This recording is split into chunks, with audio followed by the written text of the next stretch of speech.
Assalamualaikum warahmatullahi wabarakatuh. Perkenalkan, nama saya Naswa Marsipila Divani, NIM 23521053 dari Program Studi Teknik Kimia. Pada kesempatan kali ini, saya akan mempresentasikan untuk memenuhi lembar asesmen ujian tengah semester ganjil tahun angkatan 2024-2025, mata kuliah Pendidikan Kewarganegaraan kelas G. Baik, soal yang pertama yaitu apa dampak positif dari pendidikan kewarganegaraan terhadap pembangunan sosial dan ekonomi suatu negara? Jelaskan. Eh, Terdapat beberapa dampak positif terhadap pembangunan sosial dan ekonomi suatu negara, yaitu yang pertama ada penguatan identitas kewarganegaraan. Pendidikan kewarganegaraan itu membantu untuk membentuk identitas kewarganegaraan yang kuat, terutama di Indonesia, yaitu negara yang memiliki keberagaman budaya. Dengan memahami sejarah, simbol-simbol nasional, dan nilai-nilai Pancasila, generasi penerus bangsa itu dapat menanamkan rasa bangga sebagai warga negara. Selanjutnya yaitu partisipasi demokratis yang aktif. Pendidikan kewarganegaraan mendorong partisipasi aktif dalam proses demokrasi. Warga negara yang telah terdidik dalam kewarganegaraan itu akan lebih memahami hak dan kewajibannya sehingga mereka itu lebih termotivasi untuk ikut serta dalam pengambilan keputusan politik dan sosial. Selanjutnya yaitu meningkatkan kesadaran dan tanggung jawab sosial. Pendidikan kewarganegaraan itu membantu untuk membangun kesadaran dan tanggung jawab sosial masyarakat terhadap hak dan kewajiban mereka sebagai warga negara. Pemahaman tersebut akan mendorong masyarakat untuk berpartisipasi aktif dalam kegiatan sosial, contohnya seperti kegiatan sukarela, kemudian partisipasi dalam organisasi masyarakat, dan penegakan hukum.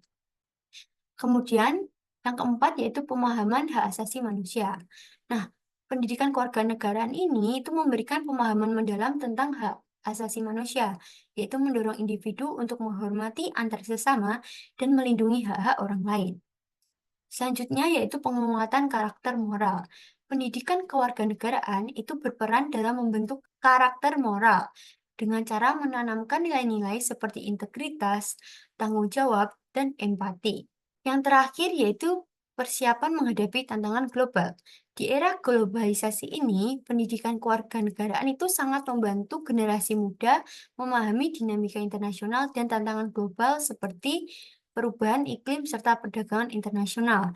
Soal yang kedua yaitu esensi dan urgensi identitas nasional serta global citizen demi menjunjung tinggi karakter bangsa Indonesia dalam kehidupan berbangsa dan bernegara. Identitas nasional itu sendiri merupakan jati diri atau karakteristik tentang kebangsaan yang membedakan bangsa Indonesia dengan bangsa lainnya.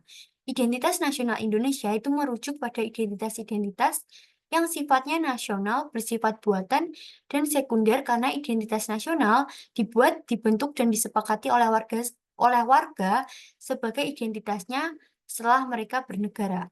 Adapun pentingnya esensi dan urgensi serta global citizen dalam konteks kehidupan berbangsa dan bernegara, yaitu yang pertama adalah sebuah identitas nasional itu sangat penting bagi bangsa Indonesia agar dikenal oleh bangsa lain. Yang kedua yaitu identitas nasional sangat penting untuk memenuhi kebutuhan atau kepentingan nasional bangsa dan negara Indonesia. Yang ketiga yaitu identitas nasional sangat penting bagi kewibawaan bangsa dan negara Indonesia. Adapun tantangan dalam menjaga identitas nasional agar tetap sesuai dengan karakter dan kepribadian bangsa, yaitu yang pertama ada arus globalisasi. Globalisasi itu di satu sisi memberikan eh, dampak positif, yaitu dengan peluang bagi negara untuk memperluas jaringan dan memperkenalkan budaya lokal.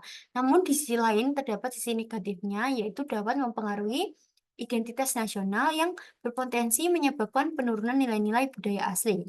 Yang kedua yaitu lunturnya nilai-nilai luhur. Dengan lunturnya nilai-nilai luhur dapat mengancam stabilitas sosial dan keberlangsungan norma yang mendasari kehidupan berbangsa dan bernegara. Adapun upaya yang dilakukan untuk meningkatkan kesadaran warga negara, yaitu yang pertama dengan mencintai produk lokal.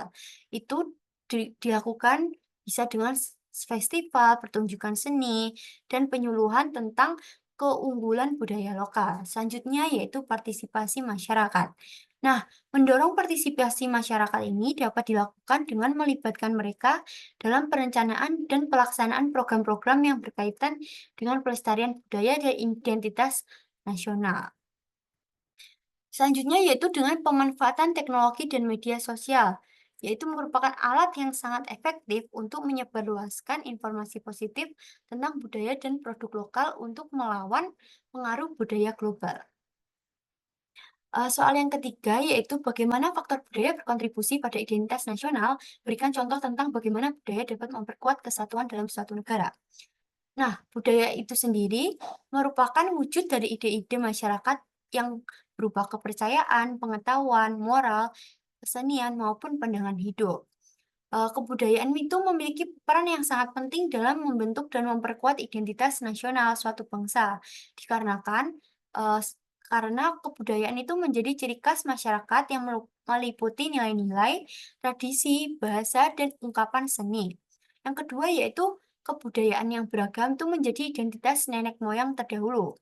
Yang ketiga yaitu kebudayaan yang lahir dari latar belakang berbeda, maka juga akan menimbulkan bentuk yang berbeda sehingga itu memiliki ciri khas yang tersendiri. Selanjutnya yaitu kebudayaan mempengaruhi keyakinan, sikap, nilai, dan perilaku seseorang. Nah, contoh budaya dapat memperkuat kesatuan dalam suatu negara, yaitu seperti adanya kearifan budaya lokal Jawa yang hingga saat ini tuh masih dijumpai di daerah Jawa Timur, Jawa Tengah, dan daerah istimewa Yogyakarta. Contohnya yaitu adanya tradisi Sinoman. Nah, tradisi Sinoman ini merupakan kegiatan gotong royong dilakukan oleh masyarakat Jawa untuk membantu warga negara yang sedang menggelar hajatan seperti pernikahan, hari besar, upacara keagamaan, ataupun upacara kematian. Nah, tradisi Sinoman ini hanya didasarkan atas gotong royong dan nilai kekeluargaan. Selanjutnya, soal yang terakhir adalah apa pentingnya menjaga keseimbangan antara kebebasan beragama dan kepentingan negara. Berikan contoh di mana kebebasan beragama dapat bertentangan dengan kepentingan negara. Kebebasan beragama itu merupakan hak asasi manusia yang tidak dapat dikurangi, yang berarti bahwa negara itu tidak dapat melarang aliran atau agama apapun yang masuk dan berkembang di Indonesia, selama tidak bertentangan dengan prinsip ketuhanan yang Maha Esa. Nah, prinsip tersebut berarti menegaskan bahwa setiap individu itu memiliki kebebasan untuk memeluk, menjalankan, dan menyebarkan keyakinan agamanya tanpa takut akan diskriminasi ataupun penindasan, selama praktik tersebut tidak mengganggu ketertiban umum. Keseimbangan antara kebebasan beragama dan kepentingan negara sangatlah penting, karena yang pertama, melindungi hak asasi manusia. Kebebasan beragama itu merupakan hak fundamental yang dijamin oleh konstitusi dan hukum internasional. Oleh karena itu, negara itu sangat menjamin perlindungan yang setara bagi semua agama dan kepercayaan yang berkembang di Indonesia. Yang kedua yaitu menjaga stabilitas sosial. Keseimbangan yang baik itu dapat mencegah tindakan diskriminatif atau konflik yang nantinya dapat menciptakan kerukunan dan stabilitas sosial.